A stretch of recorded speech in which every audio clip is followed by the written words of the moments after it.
you've mentioned the word authentic too. I feel like authentic and transformed, for me those words, there's nothing wrong with those words, but I do feel like they lose they're a little wide these days. So I just want to make sure I know what you mean when you say authentic.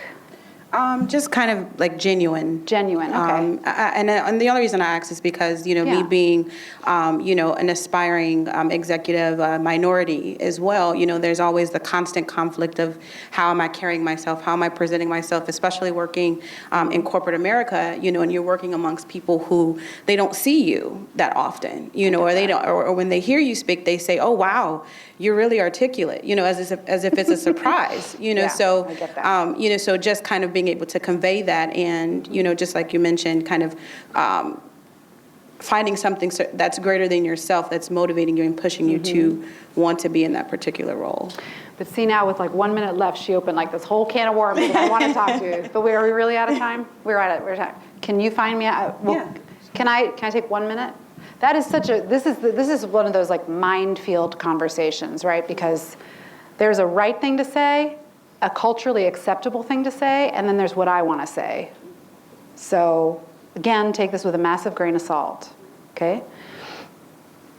I feel like I'm Lebanese, Mexican, and Cuban, right? Which doesn't give me some right to therefore, since I'm a minority, I get it. I'm just giving you that context from where this is coming from, okay?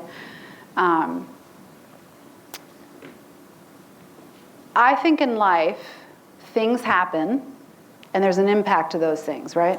Like you're this beautiful, brilliant African-American woman who's gonna, no, but right? Hello. It's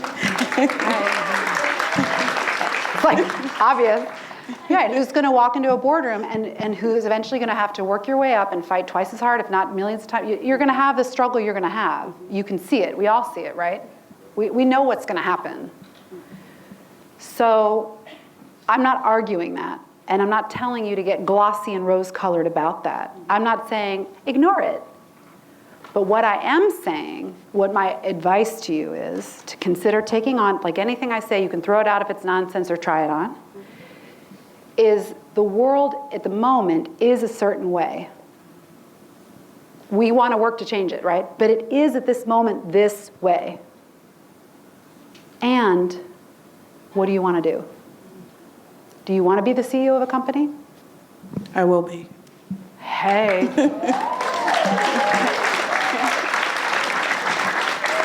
I really get that.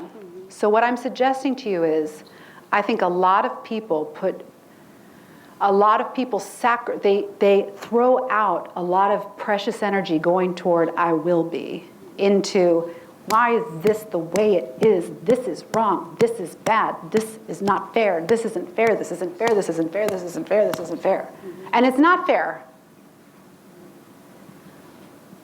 But making it wrong with a period after that, it's wrong and bad, period, doesn't do anything for it or you. So that's all I would encourage you to try on is acknowledge that it's there. Don't sugarcoat it. Come up with things you can do in the world, not in your head and in your frustration, to change them and live your life. And when all those things happen that are not fair and right, be like, there it is. That's not fair and right. That's not fair and right. And I'm going to get to the top and I'm going to change it. Thank God I have a tissue. And I'm going to get to the top and change it. Thank you very much. Yes, I can see you're ignorant. Thank you very much. And here I am. And now with love and not a victim mentality, I'm going to make a difference. You want a tissue too? Is that helpful? Okay. You're so welcome.